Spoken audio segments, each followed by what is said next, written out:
Baik, Assalamualaikum warahmatullahi wabarakatuh. Saudara-saudara sekalian, minggu yang lalu Bapak telah memberikan materi yaitu tentang falsafat Islam. Nah, materi yang Bapak telah sampaikan itu dianggap sebagai dua pertemuan, ya. Nah, nanti saudara bisa ngabsen 2 kali itu untuk falsafat Islam itu. Kemudian pada kesempatan hari ini Bapak akan menyampaikan masalah mistisisme ataupun masalah sufisme di dalam Islam. Nah, ini Bapak perlu tegaskan bahwa kalau kita berbicara masalah falsafat itu, ya, subjeknya adalah rasio kita. Ya, subjeknya adalah rasio kita. Nah, kemudian yang menjadi objeknya adalah alam semesta, termasuk diri kita, kemudian juga termasuk Tuhan ataupun termasuk Allah Subhanahu wa Ta'ala. Nah, saudara baca dengan teliti itu semuanya. Dan kita bedakan sekarang dengan masalah mistisisme ataupun masalah sufisme ini. Kalau kita lihat dari segi subjeknya, kalau mistisisme ataupun sufisme itu subjeknya adalah hati atau yang disebut dengan al-qalb. Subjeknya sekali lagi hati, ya, subjeknya hati. Kemudian ini bedanya antara sufisme dengan falsafat. Ya, kalau sufisme ini kita berbicara mengenai hati, ya. Jadi hati kita yang menjadi subjek. Oleh karena itu nanti jangan sampai salah pengertian kalau ada seorang sufi mengatakan saya Jumatan di Makkah. Itu tidak bisa diartikan secara fisik bahwa dirinya itu yang umpamanya yang ada di kota Bandung fisiknya Jumatan di Makkah, itu enggak. Ya, kemudian kalau ada seorang sufi umpamanya saya sedang berjalan di atas air, itu bukan fisik, tetapi semuanya itu adalah yang non fisik. Jadi yang berbicara adalah hati ataupun rohani dia itu sendiri.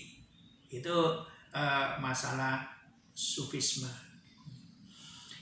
Ya, apa tujuan seorang itu seorang sufi itu sendiri? Seorang sufi ini ya barangkali latar belakangnya merasa bahwa dirinya itu serba mempunyai banyak kekurangan, banyak mempunyai perbuatan dosa, dan ingin mendekatkan dirinya kepada Allah dengan sedekat-dekatnya. Nah, sekali lagi ingin mendekatkan dirinya kepada Allah sedekat-dekatnya.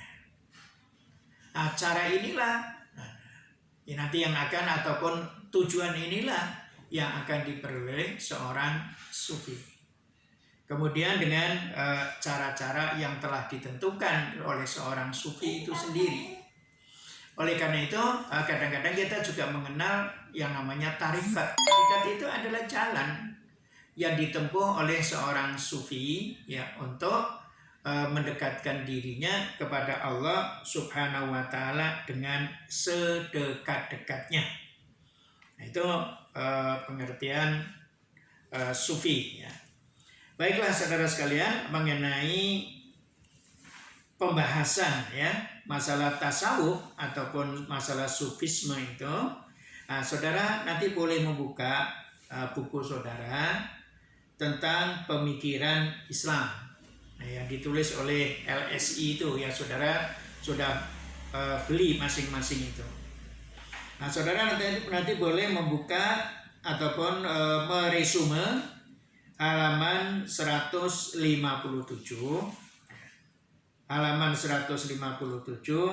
sampai halaman 169. Nah, itu yang membahas masalah tasawuf ataupun masalah mistisisme di dalam Islam. Ya, mari kita barangkali Bapak akan mulai dari pengertian tasawuf itu sendiri. Banyak, ya, tentang pengertian tasawuf itu. Antara lain seperti yang disebut dalam buku saudara yang dikutip dari Yusron Asmuni, ya, masalah tasawuf ini berasal dari kata-kata sophia, ini bahasa Yunani, seperti masalah filosofia itu. Nah, ini yang mengandung arti hikmah. Ya. Kemudian kata itu dijadikan atau dianggap sebagai bahasa Arab, sebagai halnya kata filosofia menjadi kata falsafat. Dan memang orang sufi ada hubungannya dengan hikmah ataupun falsafat itu sendiri. Dan yang kedua berasal dari kata sofa. Nah, sofa ini bahasa Arab yang artinya adalah bersih. Karena tujuan seorang sufi adalah untuk membersihkan diri sebersih-bersihnya agar mampu berkomunikasi secara langsung dengan yang maha suci, yaitu Allah Subhanahu wa Ta'ala. Kemudian yang ketiga berasal dari kata-kata sufah yang berarti tempat atau sofa serambi masjid. Ini kalau saudara nanti ada yang melaksanakan ibadah haji atau melaksanakan ibadah umroh, nah, nanti ketika ziarah ke Masjid Nabawi itu, nah ini di di Masjid Nabawi itu ada yang disebut dengan sufah, ya. Nanti kalau saudara sholat di raudhah, berdoa di raudhah, itu di belakang raudhah itu ada tempat yang tinggi, ada itu yang disebut dengan sufah. Dulu adalah tempat para sahabat Rasulullah Shallallahu Alaihi Wasallam yang tinggal di situ karena tidak mempunyai tempat tinggal, sengaja tinggal di masjid untuk menyucikan diri dan untuk belajar agama dari Rasulullah Shallallahu Alaihi Wasallam. Kemudian yang ketiga, ini konon kata-kata sufi itu berasal dari kata-kata suf, ya. Ada yang mengatakan sufanah, ya. Ini kalau sufanah itu berasal dari pohon yang terdapat di padang pasir gitu. Kemudian kalau suf itu berasal dari kulit domba, ya ini berarti wool. Ya, kenapa dikatakan seperti itu? Karena orang-orang sufi pada zaman dahulu kehidupannya itu sangat sederhana. Kalau dikatakan wool itu bukan berarti kain wool yang mewah, ya, seperti dipakai oleh orang-orang atau oleh kita ini, bukan. Tapi ya kain wool yang sangat sederhana dipakai oleh kaum sufi ini untuk menampilkan dirinya sebagai zahid ataupun orang yang benci terhadap kehidupan dunia, ya karena mementingkan kehidupan akhirat, yang mementingkan kedekatan dirinya kepada Allah Subhanahu wa Ta'ala. Kemudian dalam buku saudara ini juga disebut faktor-faktor yang mendorong timbulnya aliran tasawuf di dalam Islam. Nah, saudara baca saja pengaruh dari ajaran filsafat mistik Pitagoras. Nah, nanti karena ada suatu aliran, ya, tasawuf falsafi. Nah, ini yang berasal dari Pitagoras itu. Ya, menurut mistik ini sifat ruh manusia adalah kekal yang seolah-olah terpenjara oleh jasad. Sehingga ruh ini yang ada di dalam jasad itu menurut Pitagoras itu dikatakan sebagai ruh yang kotor. Ya, ruh yang kotor. Kemudian ruh yang kotor itu nanti harus membersihkan diri supaya bisa berkomunikasi dengan akal pertama yang disebut dengan Allah ataupun Tuhan itu sendiri. Ini saudara nanti bisa kembali ke dalam falsafat, ya. Yang kedua mengenai pengaruh dari kehidupan pendeta Kristen, ya. Ini kehidupan orang-orang Kristen itu yang disebut sebagai biarawan dan biarawati ini, ya, karena tujuan mereka sebenarnya hanya menyucikan diri, ya, mengkhususkan diri untuk beribadah kepada Allah Subhanahu wa Ta'ala. Kemudian juga ada konon berasal dipengaruhi oleh falsafat emanasi Plotinus dan lain sebagainya, ya. Kemudian juga ada pengaruh ajaran Hindu, pengaruh ajaran agama Buddha dan lain sebagainya. Tapi yang jelas saudara sekalian, di dalam Islam itu, ya, ataupun ayat-ayat Al-Quran ataupun Al-Hadis itu apakah ada yang bisa mempengaruhi munculnya aliran tasawuf ataupun aliran sufi itu sendiri? Sebenarnya ada beberapa ayat Al-Quran yang bisa dijadikan sebagai acuan oleh orang-orang sufi ini. Antara lain surat Al-Baqarah ayat 186 yang pada bulan Ramadan itu pasti banyak dibaca oleh orang. Yaitu wa idza sa'alaka ibadi anni fa inni qarib ujibu da'watad da'i idza da'an falyastajibu li wal yu'minu bi la'allahum yarshudun. Nah ini. Dan apabila hamba-hambaku bertanya kepadaku tentang aku, maka jawablah bahwasanya aku adalah dekat. Aku mengabulkan permohonan orang yang berdoa apabila ia berdoa. Maka hendaklah mereka itu memenuhi segala perintahku dan hendaklah mereka beriman kepadaku agar mereka selalu berada dalam kebenaran. Kemudian juga firman Allah Subhanahu wa taala yang terdapat pada surat Al-Baqarah ayat 115. Walillahil masyriqu wal maghrib fa inama tuwallu fasama wajhullah innallaha wasi'un alim. Dan kepunyaan Allah lah timur dan barat. Maka kemanapun kamu menghadap, disitulah ada wajah Allah. Sesungguhnya Allah maha luas rahmatnya, lagi maha mengetahui. Di samping dua ayat Al-Quran ini juga masih ada beberapa hadis yang dijadikan acuan oleh orang-orang sufi itu sendiri. Antara lain saudara nanti bisa baca dalam buku saudara halaman 162 ya, sampai 163. Nah ini saudara baca sendiri saja itu nanti. Kemudian saudara sekalian, bagaimana seorang itu ingin ataupun ingin kalau ada seorang menginginkan dirinya menjadi seorang sufi. Nah, untuk menjadi seorang sufi itu tidak mudah. Karena dia itu harus menjalani tariqah ataupun jalan yang mesti dilalui setahap demi setahap. Nah, ini yang disebut sebagai station ataupun station dalam tariqah ya, ataupun cara untuk menjadi seorang sufi ini. Ini yang dalam bahasa Arab ini disebut sebagai maqamat. Maqamat itu adalah tahapan-tahapan ya. 1, 2, 3, 4 dan seterusnya. Ini bagi seorang sufi ataupun seorang yang berupaya ingin menjadi seorang sufi. Nah, dalam buku ini sudah diterangkan juga mengenai maqamat ataupun stasiun itu sendiri. Antara lain ini kalau kita lihat di sini bahwa bagi sufi-sufi ini berbeda-beda ini mengenai tahapan-tahapan untuk mencapai ataupun menjadi seorang sufi ini. Nah, kita ambil contoh ya. Ini seperti yang dicetuskan oleh Muhammad Al-Kalabazi. Untuk menjadi seorang sufi itu harus melalui tahapan yang pertama tobat.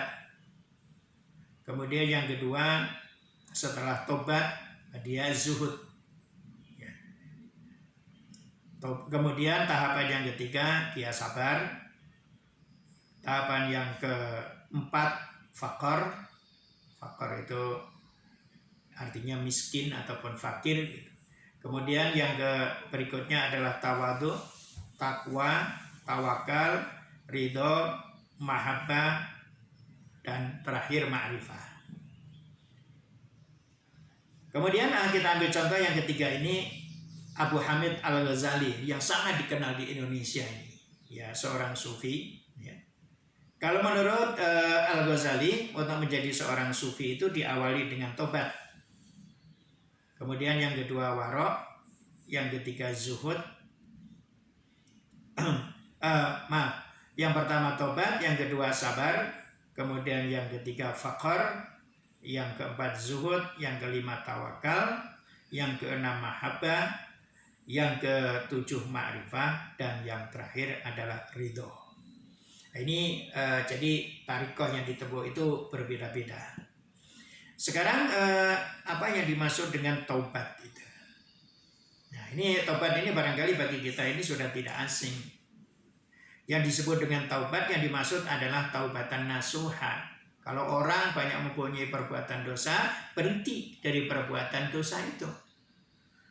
Nah, tobat bagi orang sufi bukan hanya berhenti dari dosa besar, tapi termasuk juga berhenti dari dosa kecil. Ya, berhenti dari dosa kecil. Jadi berupaya keras setelah dia menyadari dulu banyak kesalahan ataupun banyak dosa, baik besar ataupun kecil, dia berhenti semuanya. Nah, kemudian menyesali bahwa dia itu telah melakukan perbuatan dosa besar ataupun kecil. Kemudian langkah berikutnya orang yang bertobat itu memperbanyak melakukan amal saleh ataupun kebaikan. Itu tahap yang pertama. Seorang sufi harus tobat atas perbuatan-perbuatan dosanya. Kemudian yang kedua adalah sabar. Apa yang dimaksud sabar ini? Bagi seorang sufi, sabar itu mengandung 3 pengertian. Yang pertama adalah sabar dalam ketaatan. Artinya menjaga konsistensi ketaatan dirinya kepada Allah Subhanahu wa Ta'ala ataupun kepada ajaran agama Allah dan Rasul-Nya. Itu makna sabar yang pertama. Orang sufi berupaya seperti itu. Selalu melaksanakan perintah Allah. Selalu melaksanakan perintah Rasulullah Sallallahu Alaihi Wasallam. Dan yang kedua adalah sabar dalam menghadapi kemaksiatan. Artinya apa? Artinya seorang sufi itu konsisten menjauhi kemaksiatan, terus menjauhi kemaksiatan, larangan-larangan Allah Subhanahu wa Ta'ala. Dan yang ketiga adalah sabar dalam penderitaan. Dalam penderitaan sabar. Kadang-kadang karena dia seorang sufi ini penampilannya sangat sederhana, mungkin dihina oleh orang. Seorang sufi karena kehidupannya yang mementingkan akhirat itu, kemungkinan dalam keseharian ini kadang-kadang mendapat makanan yang enak, kadang-kadang juga seadanya. Nah, ini sabar, sabar yang ketiga. Jadi sabar dalam menghadapi penderitaan-penderitaan. Kemudian fakor. Seorang sufi ini fakor. Dia hidup sebagai orang fakir. Hidup seorang fakir. Tidak ada seorang sufi yang mewah. Oleh karena itu mereka kadang-kadang mengembara dari satu tempat ke tempat lain itu dengan berjalan kaki. Karena menampilkan fakor. Fakor di hadapan Allah, merasa fakir, merasa butuh di hadapan Allah. Kemudian juga di hadapan sesama manusia, dia merendahkan diri. Itu fakor. Kemudian zuhud. Zuhud itu secara ekstrim adalah seorang sufi yang sama sekali benci terhadap kehidupan duniawi. Kehidupan duniawi. Nah, tapi yang dimaksud bukan seperti itu. Yang disebut dengan zuhud itu, seorang sufi itu lebih mementingkan kehidupan akhirat daripada kehidupan dunia. Karena seorang sufi juga masih butuh makan. Seorang sufi masih butuh pakaian. Walaupun yang namanya makan dan pakaian itu tidak seperti kita. Kita kadang-kadang makan sepiring harus tambah. Kalau sufi enggak, seadanya saja. Kalau yang didapati singkong, singkong. Kalau didapati nasi, nasi. Tidak harus umumnya makan lauk yang enak. Seorang sufi yang penting itu untuk menyambung hidupnya ini. Itu yang disebut dengan zuhud. Dia juga tidak berpakaian yang mewah, seadanya saja. Pakaian yang penting bisa untuk menutupi aurat, terutama dalam beribadah kepada Allah Subhanahu wa Ta'ala. Itu yang pengertian zuhud. Bukan berarti secara ekstrim benci terhadap keduniaan itu, tapi masih butuh, tapi lebih mementingkan kehidupan akhirat. Tawakal, hanya pasrah kepada Allah Subhanahu wa Ta'ala. Seorang sufi itu banyak pasrahan kepada Allah Subhanahu wa Ta'ala. Kemudian mahabbah. Mahabbah itu artinya cinta. Seorang sufi itu lebih mencintai Allah dibanding dengan cinta terhadap sesama manusia. Itu seorang sufi. Nanti kita akan kenal dengan Robi'ah Adawiyah ini. Seorang sufi perempuan yang dia itu sudah sampai ke tingkatan mahabbah, cinta kepada Allah. Walaupun dia seorang wanita yang cantik, banyak laki-laki yang melamarnya, tapi Rabi'ah tetap menjawab bahwa cintanya sudah habis. Semuanya telah dicurahkan kepada Allah Subhanahu wa Ta'ala. Nah, kemudian ma'rifat. Ma'rifat itu artinya mengetahui. Seorang sufi mengetahui, yang dimaksud di sini adalah mengetahui Tuhan, mengetahui Allah Subhanahu wa Ta'ala. Apa yang dimaksud dengan ma'rifat? Ma'rifat seorang sufi itu bukan dengan panca indera, tapi dengan hati. Jadi hatinya sudah mengenal kepada Allah Subhanahu wa Ta'ala. Ya, ini seorang sufi, hatinya itu betul-betul telah mengenal kepada Allah Subhanahu wa Ta'ala. Oleh karena itu dalam kehidupan seorang sufi yang namanya mahabbah dan ma'rifat itu adalah sebagai dwi tunggal. Oleh karena itu ya, tak kenal maka tak cinta. Nah, ini bagi orang sufi ada ma'rifat itu kenal. Kemudian setelah kenal cinta kepada Allah Subhanahu wa Ta'ala. Nah, kemudian ridho. Nah, ridho itu menerima apa adanya yang diberikan oleh Allah Subhanahu wa Ta'ala. Ini beberapa pengertian tentang satohat ataupun stasiun dalam sufi itu sendiri. Kemudian ada beberapa pengertian yang perlu saudara ketahui. Ini beberapa istilah, ada nanti kita temukan ada istilah baqa. Ya, baqa itu artinya kekal ataupun abadi dan lestari. Nah, kemudian nanti ada seorang sufi. Nah, ini tingkatannya begini. Nah, nanti secara garis besar Bapak akan katakan bahwa seorang sufi ini setelah tadi melalui stasiun itu, ada yang sampai mahabbah kepada Allah. Ya, hanya sampai mahabbah saja. Nah, seperti Rabi'ah al-Adawiyah. Kemudian ada juga yang sampai kepada ma'rifat, contohnya adalah Imam Al-Ghazali. Itu tingkatan sufinya sampai ma'rifat kepada Allah Subhanahu wa Ta'ala. Kemudian ada yang nanti sampai kepada al-khulul, merasa bahwa dirinya itu telah, ataupun Allah itu telah ada pada dirinya. Kalau seorang sufi sudah sampai seperti itu, nah nanti seolah-olah dia itu merasa begini, bahwa dirinya sebagai manusia itu telah fana ataupun lenyap. Yang ada pada dirinya itu yang disebut dengan baqa, kekal, itu adalah Allah. Itu kalau seorang sufi sudah sampai ke tingkatan fana dan baqa, ini nanti pengertiannya ada yang disebut dengan khulul. Allah telah berada ataupun menyatu pada dirinya. Ataupun nanti ada tingkatan yang disebut dengan wahdatul wujud. Ya, Allah itu telah bersatu dengan dirinya.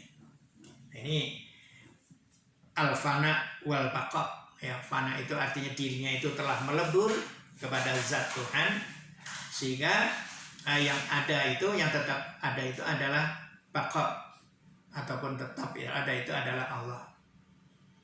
Ya, ini saudara barangkali Bapak ilustrasikan dulu, ada seorang sufi di Jawa ini yang namanya Syekh Siti Jenar. Barangkali semuanya sudah mengenal ini, ataupun paling tidak sudah tahu Syekh Siti Jenar.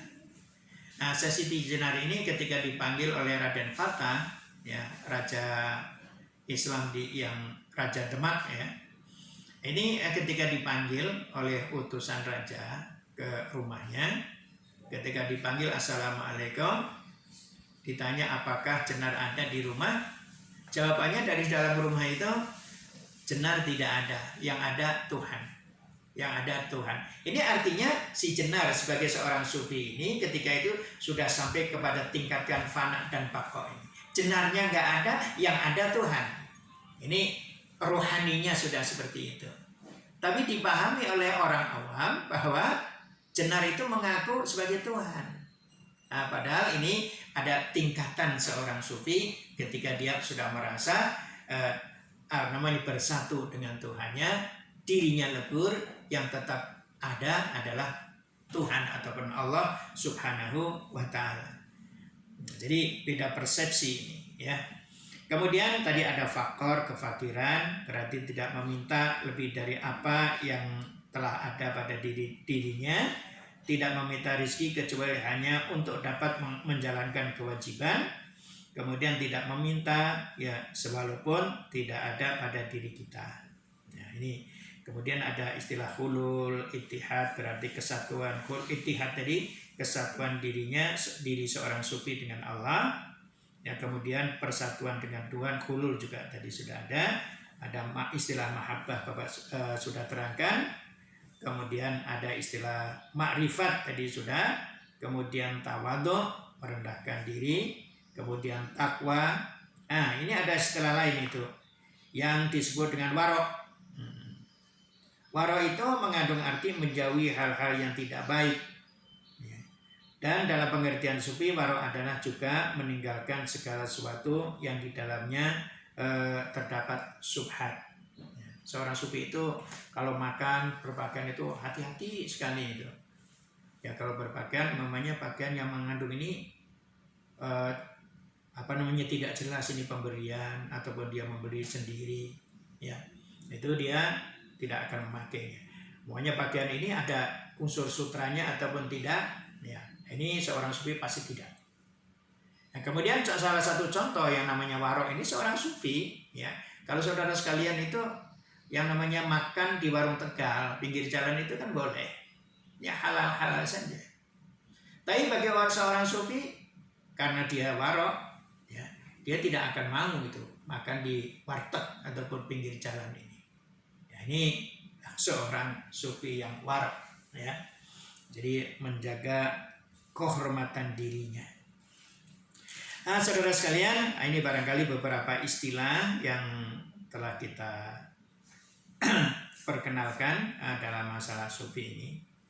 Nah, saudara sekalian, kalau nanti saudara ingin memperdalam tentang masalah sufi ini ataupun masalah mistisisme ini, saudara boleh nanti buka ataupun baca buku yang ditulis oleh Harun Nasution. Ya, Islam ditinjau dari berbagai aspeknya. Nah, tepatnya adalah halaman 71. Sebentar.